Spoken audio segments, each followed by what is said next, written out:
अस्सलाम वालेकुम, नमस्कार, सत श्री अकाल एंड गुड इवनिंग। मैं हूं अर्ज़ काज़मी और आप देख रहे हैं भेजा फ्राई।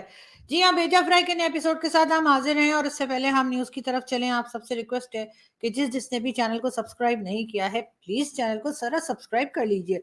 जी हाँ, और हम आपको ये भी बताते चलें कि जी आजकल लाइफ की तो वाट लगी हुई है, इसलिए कि गवर्नमेंट ने पहले तो जी इंटरनेट ही बंद कर रखा था, यानी कि मोबाइल डाटा बंद कर रखा था और उसके साथ-साथ सोशल मीडिया यानी कि ट्विटर, फेसबुक और इसके अलावा यूट्यूब भी बैन है और वो अभी तक ही बैन है। लेकिन उन्होंने बहरहाल जो है मोबाइल डाटा जो है वो ऑन कर दिया है क्योंकि बहुत हंगामा था, बहुत शोर मचा कि जी जो लोग डेली बेसिस पे काम करते हैं, वैसे वो तो मैं भी करती हूँ, तो वो लोग क्या करें और किस तरह से काम करें अगर आपने मोबाइल डाटा बंद कर देंगे और अगर आप जो है वो सोशल मीडिया के ऊपर बैन लगा देंगे।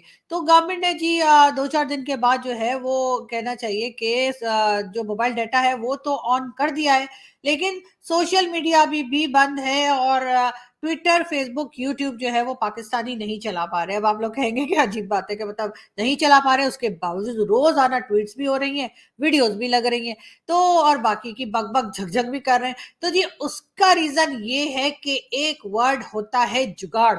जी हाँ, और हम लगा रहे हैं जुगाड़ और उस जुगाड़ का नाम है वीपीएन। जी हाँ, ऊपर वाला भला करे उसका जिस किसी ने ये वीपीएन इजाद किया था। वैसे तो पाकिस्तानी इसको किसी और काम के लिए इस्तेमाल करते थे, लेकिन खैर मेरे जैसे जो हैं वो सोशल मीडिया देखने के लिए भी करते हैं। तो जी बिल्कुल अब वीपीएन के ज़रिए जी ज़िंदगी गुज़र रही है और कब तक गुज़रेगी पता नहीं, क्योंकि गवर्नमेंट ने जो है बहुत सारे अपने जुगाड़ भी शुरू कर दिए हैं और जो इंटरनेट की स्पीड है उसको भी स्लो डाउन कर दिया गया है और बहुत बार ऐसा होता है कि वीडियो या तो डाउनलोड नहीं होती या फिर अपलोड नहीं होती। कुछ ना कुछ जो है वो प्रॉब्लम लगा ही रहता है। मगर अब देखते हैं कि गवर्नमेंट को कब अकल आती है और कब अकल नहीं आती है। इमरान खान साहब मंडे को एक बार फिर अदालत के सामने पेश होंगे। वैसे तो खान साहब के इतने केसेज़ हैं कि अगर वो हर थोड़े दिन के बाद ये कह दें कि जी उनको ज़मानत मिल गई है, लेकिन उसके बाद भी प्रॉब्लम्स वहीं की वहीं रहती हैं और खान साहब का आना-जाना जो है अदालतों में लगा रहता है। खान साहब का कहना है जी मेरी वजह से मार-काट और ये घिराव, जलाओ जो है वो नहीं हुआ है, लेकिन खान साहब उसके अगर आप उसके ज़िम्मेदार नहीं हैं, तो भला कौन है, ये बता दीजिए। बहरहाल अजीब-अजीब किस्म की बातें हुई और जी जीएचक्यू पे भी अटैक हुआ और कई और ऐसी आर्मी की और एजेंसीज़ की बिल्डिंग्स थी जिसके ऊपर अटैक किया गया और जला दिया गया और हो गया जी, होना था जो हो गया जी, बड़ा कुछ होता है, यानी कि बड़े-बड़े देशों में ऐसी छोटी-छोटी बातें होती रहती हैं। ये नाम तो और ये काम तो और ये बात तो आपने शाहरुख खान की सुनी ही होगी, लेकिन पाकिस्तान में जब ऐसा होता है, तो जैसा मैंने पहले भी अपनी वीडियोज़ में भी बात की और मैं अगर किसी दूसरे के चैनल पे गई, तो वहाँ पर भी मैंने यही कहा कि जी ये जो बड़े लीडर्स हैं, ये जो वीवीआईपीज़ हैं, ये तो निकल जाएँगे। यानी इमरान खान शायद वो पहले मुजरिम या मुल्ज़िम हैं, जिनको कि जी मर्सिडीज़ में लाया गया, बख्तरबंद गाड़ी में नहीं आए खान साहब। खान साहब जी मर्सिडीज़ में बैठकर आए थे, हाँ जी। और उसके बाद उनके सपोर्टर्स जो मार-काट कर रहे थे जीएचक्यू में और कई दूसरी जगहों पे, उनके साथ क्या होगा, उनका फ्यूचर मैंने पहले ही बता दिया था कि खान साहब तो निकल जाएँगे ये सब कुछ करके क्योंकि वो वीवीआईपी हैं और ये लोग यानी कि ये जो ब्लडी सिविलियंस हैं ना, इनकी आएगी शामत और इनकी फुटेजेस देख-देख कर इनको पकड़ेंगे एजेंसी वाले और फिर इनके देंगे कान के नीचे 2 और उसके बाद हमारे यहाँ उसको कहा जाता है जी आसान ज़बान में सॉफ्टवेयर अपडेट। तो जी कुछ लोगों का सॉफ्टवेयर अपडेट होना शुरू हो गया है, कुछ लोगों को पकड़-धकड़ शुरू हो गई है। आज भी ये बताया गया कि तकरीबन 300 से ज़्यादा लोगों को अरेस्ट कर लिया गया है और हर शहर में जो है इस किस्म की पुलिस जो है वो अरेस्ट करती जा रही है लोगों को उस फुटेजेस में देख-देख कर और उसके बाद उनके साथ क्या हो रहा है पता नहीं, ज़ाहिर है कोई ऐसा तो हुआ नहीं होगा कि सरदार बड़ा खुश होगा, शाबाशी देगा। यकीनन सरदार ने कान के नीचे 2 दी होंगी और उसके बाद क्या हो रहा है, 1-2 लोग हम आपको दिखा देते हैं, आप खुद ही समझ जाइए कि क्या हो रहा है। आसिम मुनीर के लिए पैगाम है। मेरी शक्ल में जो आसिम मुनीर, ये चौकी मैंने जिलाई है, ये चौकी मैंने जिलाई है। पाकिस्तान। मेरा नाम अब्दुल हमीद है।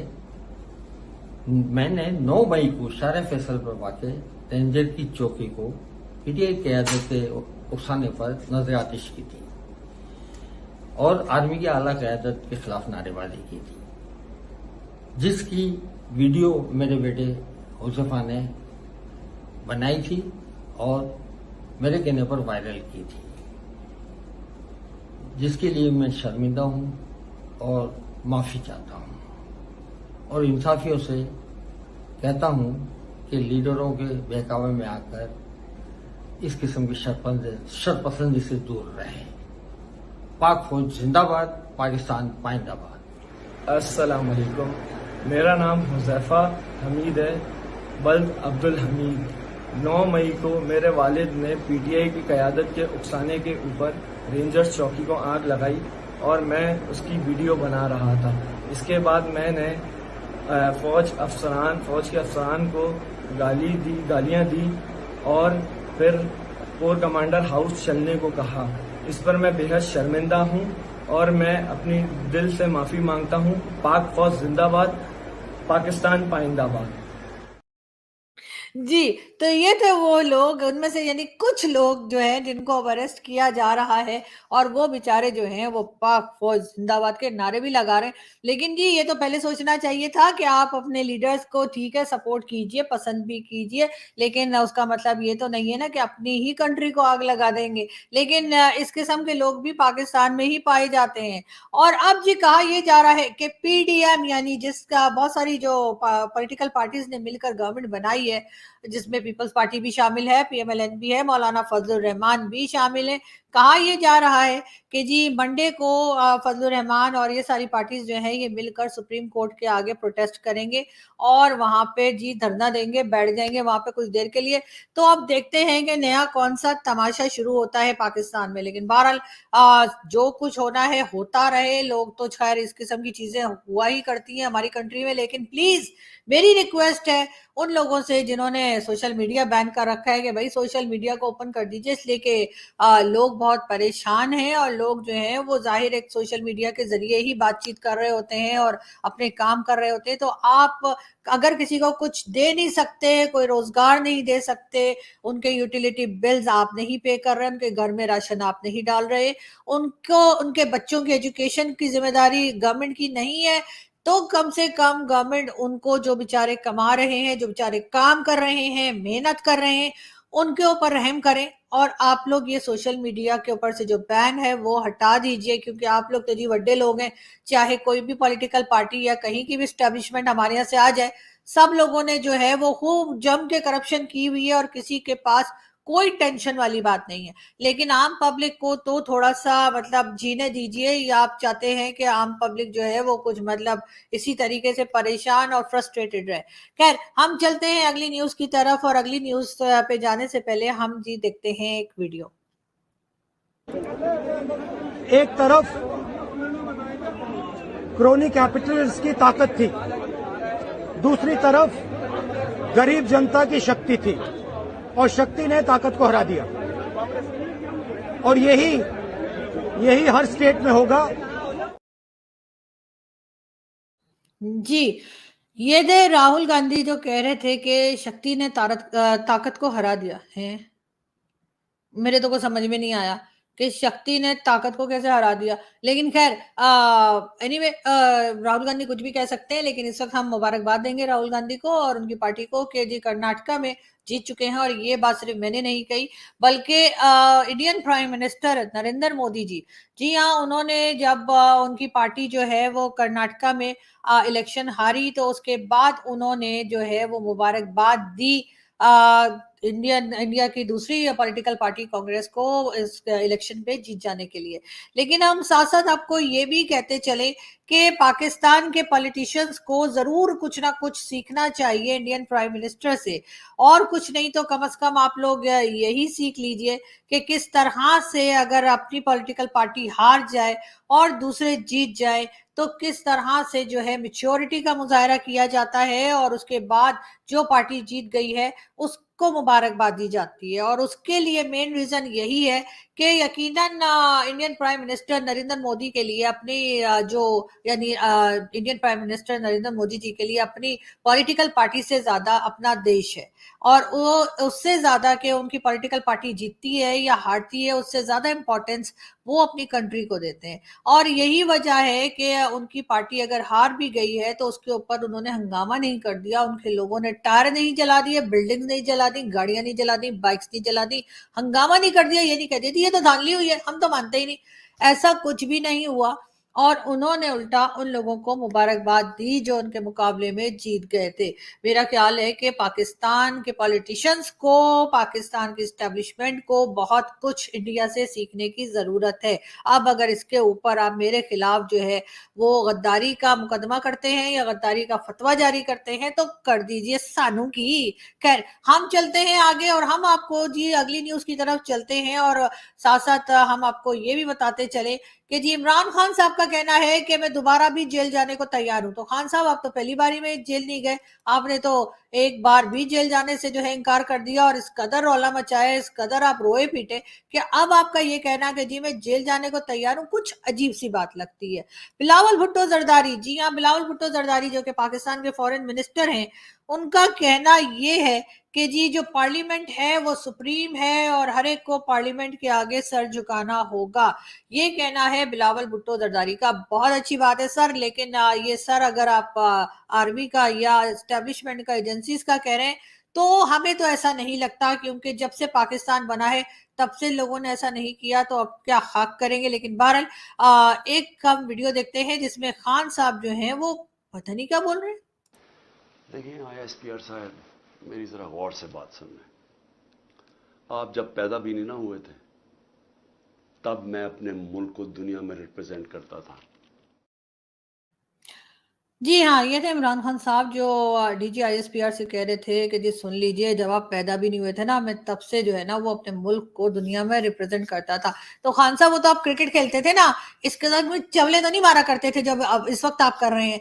तो मेरा ख्याल है कि इस वक्त खान साहब आपको भी थोड़ा सा संभल जाना चाहिए, और आपको गवर्नमेंट के साथ बैठकर डिसाइड करना चाहिए कि इलेक्शंस आखिर होने हैं तो कब होने हैं। ये बात जो है बैठकर बातचीत के जरिए तय कीजिए। मजीद कंट्री में आग मत लगाइए, मजीद लोगों को परेशान मत कीजिए, खास तौर पे आम लोग, वो बेवकूफ लोग जो आपको सपोर्ट करते हैं, या फिर ये कह लीजिए कि खैर वो बेवकूफ लोग जो हर पॉलिटिकल पार्टी को सपोर्ट करते हैं, हालांकि मिलता उन्हें कुछ भी नहीं है। लेकिन ये जरूर है कि आपको चाहिए कि आप बैठें और बैठ के गवर्नमेंट के साथ बात करें, और बातचीत के जरिए ही इस मसले का हल निकालें कि आखिर इलेक्शंस कब होंगे। और रही बात गवर्नमेंट की, गवर्नमेंट को चाहिए कि वो इमरान खान साहब को इलेक्शंस, अगर वो कहते हैं इलेक्शंस हो जाने चाहिए तो बिल्कुल इलेक्शंस करवाइए, और अगर आपको लगता है इमरान खान साहब जीत जाएंगे तो भी इलेक्शन करवाइए, इसलिए कि डरने से कुछ नहीं होगा। बाकी आपने देखा कि इमरान खान साहब ने अपनी ही असेंबलीज खुद ही तोड़ दी, मतलब खान साहब भी मतलब एकदम ही ना कमाल ही है वैसे। तो ऐसा आपने कहीं नहीं देखा होगा कि कोई ये कहे कि नहीं जी मैं तो अपनी असेंबलीज जो है वो डिसॉल्व कर रहा हूं, और उसके बाद अपने आप को ही इतना कमजोर कर लें, और उसके बाद खान साहब जिस किस्म की बातें कर रहे हैं वो भी अजीब है। लेकिन साथ साथ गवर्नमेंट का रवैया भी कोई खास अच्छा नहीं है। गवर्नमेंट को चाहिए कि वो भी इलेक्शंस करवा दें, और उसके बाद जो भी जीतता है उसको जीत जाने दीजिए। वैसे भी जीतेगा वही जिसको भाई लोग लाएंगे, इसलिए इस उसमें तो मत रहिए कि जी वोट पड़ेंगे तो कोई आएगा। ऐसा तो हमारे यहाँ ना कभी हुआ है, और आगे भी 100 साल तक होता हुआ दिखाई नहीं दे रहा। हाँ, मगर ये जरूर है कि खान साहब की बातें जो है वो एक बार फिर खान साहब ने जो है वो भाषण देना शुरू कर दिया है, और उन्होंने कल जो भाषण दिया उसके कुछ क्लिप हम आपको दिखाते हैं। की वजह से फौज को बुरा भला कहा गया, या उस आदमी की वजह से जिसने, उसने क्या समझा कि लोग ये, बताए ना, क्या लोग चूंटियां हैं? क्या लोगों में अकल नहीं है? क्या लोग बेवकूफ हैं कि जिधर आप लगाएंगे उधर लग जाएंगे? जी, और इस क्लिप के ऊपर भी बड़ा एक हंगामा है, और लोग कह रहे हैं कि ये खान साहब कह क्या रहे हैं। लेकिन मैं ये बता दूं, लोग ये खान साहब चींटियां बोलना चाह रहे हैं। चींटियां होती है ना, इतनी इतनी सी, हाँ, वो अक्सर शक्कर के बर्तन में चली जाती हैं। जी हाँ, जी हाँ, खान साहब वो कह रहे हैं, वो नहीं कह रहे जो आप लोग समझ रहे हैं या जो आप लोग चाहते हैं कि खान साहब कहें। ऐसा खान साहब थोड़ी कह सकते हैं, दिल में कह सकते हैं, लेकिन कैमरा के आगे नहीं। तो यकीनन खान साहब मेरे हिसाब से तो जी चींटियां बोल रहे हैं। अब आप लोगों को कुछ और लग रहा है तो उसमें मैं क्या कर सकती हूँ, लेकिन खान साहब थोड़ा सा तो मतलब मुंह खोल के बोला करें ना, कि समझ तो आए आखिर आप कहना क्या चाहते हैं। खैर, मैं ये बात कर रही थी कि गवर्नमेंट को भी चाहिए कि जी आप इलेक्शंस करवा दीजिए और उसके बाद आप जी जो है वो परेशान मत करें लोगों को, लेकिन साथ साथ एस्टेब्लिशमेंट और एजेंसी से भी रिक्वेस्ट है कि प्लीज अपने काम से काम रखिए, और आपका काम हरगिज जो है वो ये नहीं है कि आप जाकर जो है वहां पे पॉलिटिक्स में जाकर आप अपने सर फोड़ें, या आप जाके इकोनॉमी की बात करें या फॉरेन पॉलिसी की बात करें। आप जाइए, जाकर बॉर्डर्स को चेक कीजिए, कहीं कश्मीर साइड पे जो है वो आपका धंधा बंदा तो नहीं पड़ गया। मेरा मतलब है, सॉरी, मेरा मतलब है, मैं क्या कहना चाह रही थी, मैं ये कहना चाह रही थी कि जाके देखिए कश्मीर में सब, मतलब कश्मीर के बॉर्डर पे सब अमन है, एलओसी ठीक ठाक है कि नहीं है। और उसके बाद उधर टीटीपी वालों की तरफ जाके देख लीजिए किसने किसको ठोका, तो वो भी चेक कीजिए। इसलिए कि वहां पे भी धड़ा धड़ आपको पता है कि टीटीपी वाले जो है ना वो आराम से नहीं बैठ रहे, जो कि आपने खुद बनाए हैं। जहां वैसे कहा जाता है कि जिसमें भी तहरीक आ जाए, पाकिस्तान की जिस पॉलिटिकल पार्टी हो या कोई रिलीजियस पार्टी हो या कुछ भी हो, जिसमें तहरीक आ जाए तो कहते हैं कि वो एस्टेब्लिशमेंट की बनाई हुई होती है। अब चाहे वो तहरीक इंसाफ हो, चाहे वो टीटीपी हो यानी कि तहरीक तालिबान पाकिस्तान, या फिर टीएलपी यानी कि तहरीक लब्बैक पाकिस्तान। तो अब ये बात कहाँ तक सही है मुझे क्या पता, मैंने तो कहीं से सुना था, मैंने आपको बता दिया, मैंने भी उधर चिपका दिया से। लेकिन हाँ, मुझे लगता है कि ऐसी बात है।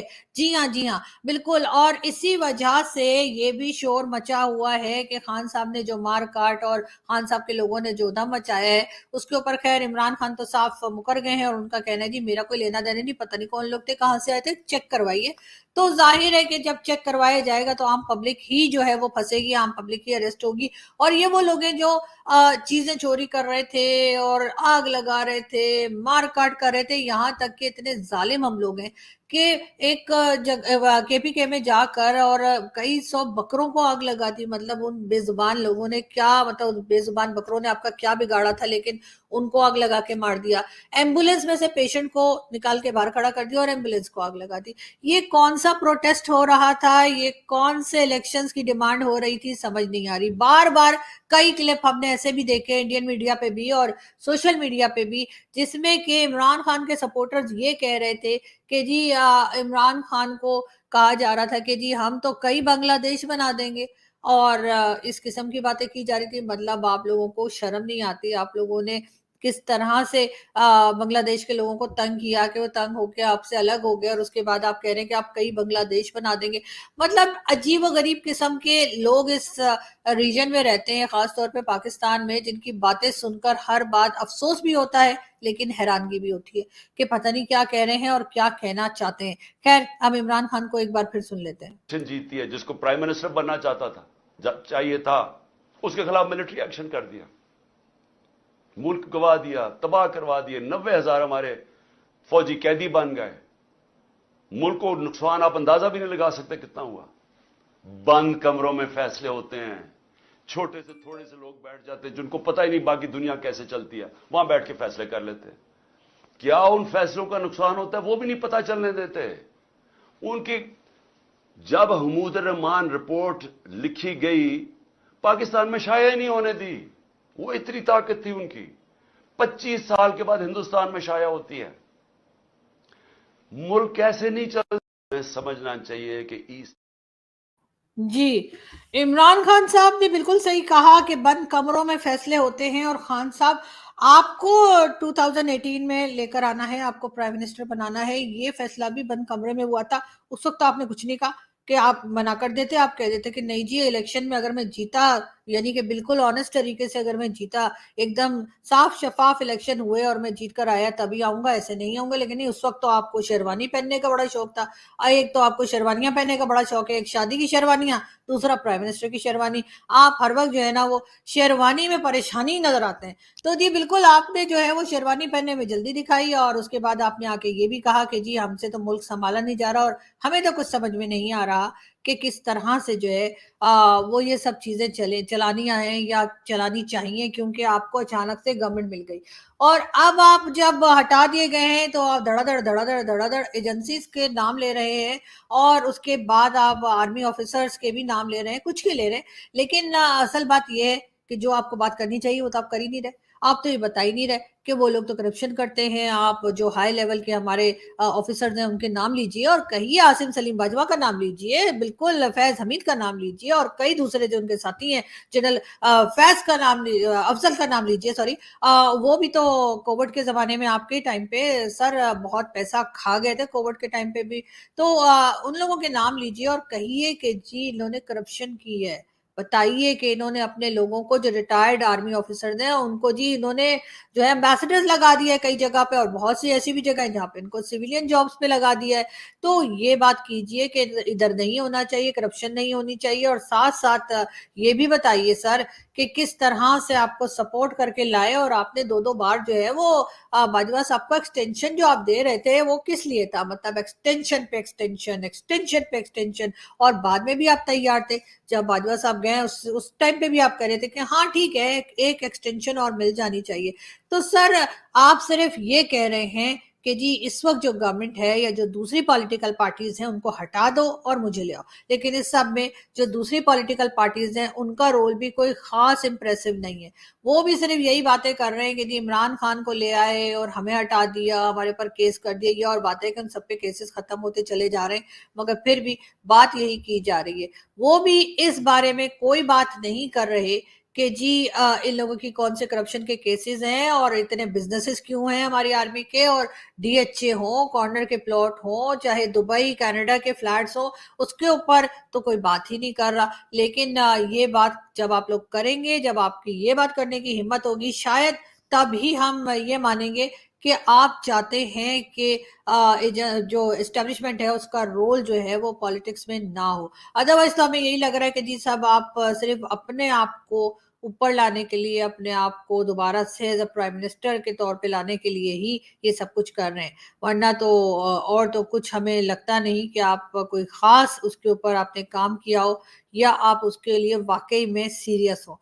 हम साथ साथ आपको ये भी बताते चलें कि जी इसाक डार साहब की अगर हम बात करें, लेकिन उससे पहले हम आपको ये बता दें कि जी सीनियर सहाफ़ी, ये पता नहीं, एक तो ये औरिया मकबूल जान जो है इनको अरेस्ट कर लिया गया। ये तो मुझे कहीं से सहाफ़ी लगते नहीं, कहीं से जर्नलिस्ट नहीं लगते, इनमें कोई ऐसी बात नहीं है जो कि किसी जर्नलिस्ट में होनी चाहिए। इंतहा के ये इंतहा पसंद है, यानी कि इंतहा के इंतहा, वाह वाह वाह, मैंने क्या बात की है। बिल्कुल जी, हर चीज में जो है ये रिलीजन ले आते हैं, हर चीज में इनको वल्गैरिटी लगती है, और बहुत से लोग तो इनको ओरिया मकबूल जान के बजाय जो है ओरिया वल्गैरिटी जान भी कहा जाता है, और बहुत से इस किस्म के नाम है इनके। बहरहाल इनको भी अरेस्ट कर लिया गया है जी, पता नहीं अब इनका क्या चार डालेगी एस्टेब्लिशमेंट, लेकिन खैर इनका भी मेरे ख्याल है सॉफ्टवेयर अपडेट होने वाला है और इनको भी पकड़ धकड़ के ले जाया गया है। मैं बात कर रही थी इसाक डार साहब की। इसाक डार साहब जो है उनको कहा जा रहा है कि उन्होंने जी आईएमएफ को बड़ा दबंग किस्म का जवाब दिया है, और आईएमएफ से उन्होंने कहा कि जी पैसे देने तो दो, नहीं देने तो मत दो। अब ये बात तो खैर वो ना भी करते तब भी आईएमएफ ने यही करना था कि उन्होंने देने तो देंगे, नहीं देने तो नहीं देंगे। लेकिन बहरहाल इसाक डार साहब मुझे लगता है कि आईएमएफ के पीछे फिर फिर के हार चुके हैं, और अब उनको लगता है कि कोई उम्मीद नहीं रह गई। जी जमाइमा खान पता नहीं हम उनको क्यों कहते हैं, जमाइमा स्मिथ खान, खैर जमाइमा gold Smith, sorry, जमाइमा gold Smith के जो भाई हैं जी, उनका कहना है कि जी इमरान खान पे उनको बड़ा फख्र है, और इमरान खान जो है उनके फैमिली मेंबर हैं और इमरान खान से बड़े इम्प्रेस हैं, वगैरह वगैरह वगैरह। खैर ये तो होना ही था, जाहिर है कि जी आपके जो है जीजा जी जो रह चुके हैं तो आप तो इम्प्रेस होंगे ही। लेकिन बहरहाल इमरान खान के लिए हर तरफ से, यानी कि इंग्लैंड से और अमेरिका से जो है वाहवाही के मैसेजेस और वाहवाही के जो लोग ट्वीट्स करते रहते हैं, उसके ऊपर भी लोगों को एतराज है कि आखिर ऐसा क्यों होता है। हम आपको ये भी बताते चलें कि जी एक दो और हमारे जो सहाफ़ी हैं, उनमें इमरान रियाज और आफ्ताब इकबाल को भी जो है वो अरेस्ट कर लिया गया था, लेकिन अब बहरहाल उनको छोड़ दिया गया है। और लेकिन इमरान रियाज खान को खैर अभी नहीं छोड़ा, लेकिन आफ्ताब इकबाल जो है वो बाहर आके चलते फिरते घूमते फिरते नजर आ रहे हैं। मैं तो नैब की तहवील में था, मैं कैसे हंगामा आराई का जिम्मेदार हो सकता हूँ। इमरान खान साहब का कहना है कि जी मुझे तो नैब ने अरेस्ट कर रखा था, भला मैं कैसे हंगामा कर सकता हूँ। तो उसके लिए मैं इमरान खान साहब आपको ये बता दूं कि जिस किसी की भी पॉलिटिकल पार्टी के वर्कर्स जब हंगामा करते हैं और जलाओ घेराव करते हैं, तो जी उनके जो लीडर होते हैं जिम्मेदार वही होते हैं। और आपकी पार्टी के तो कई ऐसे लीडर भी मौजूद हैं जिन्होंने सर जो है वो सोशल मीडिया पे डिफरेंट मैसेजेस लगाए थे और लोगों से कहा था कि वो बाहर निकलें और हंगामा करें। तो इसलिए आप तो सर इनकार नहीं कर सकते। जी उस्मान डार की फैमिली से घर जाकर माफी मांगने को तैयार हूँ, ख्वाजा आसिफ। उस्मान डार साहब जिनके घर और ऑफिस में भी जो है वो हंगामा किया गया था और पुलिस वाले घुसे थे और उनको मेरे ख्याल है थोड़ा सा डराया धमकाया गया था, उनके लिए जो है ख्वाजा आसिफ साहब का कहना है कि वो उनसे माफी मांगने को तैयार है। लेकिन खैर देखते हैं वो माफी मांगते हैं कि नहीं, या वो माफी एक्सेप्ट करते हैं कि नहीं। इस बीच में शेख रशीद साहब न जाने कहाँ है, मैं कई दिनों से उनका कोई मैसेज देखने की कोशिश कर रही हूँ कि शायद वो सोशल मीडिया पे या कहीं कुछ कहें, लेकिन मुझे लगता है शेख साहब को भी शायद वीपीएन इस्तेमाल करना नहीं आता और यही वजह है कि शेख साहब के कोई मैसेज या खास वीडियोस जो है वो हमें दिखाई नहीं दे रही। खैर यहाँ से हम चलते हैं, आपसे मुलाकात होगी नेक्स्ट वीडियो में। अपना बहुत सारा ख्याल रखिएगा, हंसते रहिए, मुस्कुराते रहिए, हमारे चैनल को सब्सक्राइब करना ना भूलिए और दुआ कीजिए कि हमारा सोशल मीडिया खुल जाए, वरना तो भाई मुझे तो कुछ समझ ही नहीं आ रही मैं करूं तो क्या करूं। Thank you very much.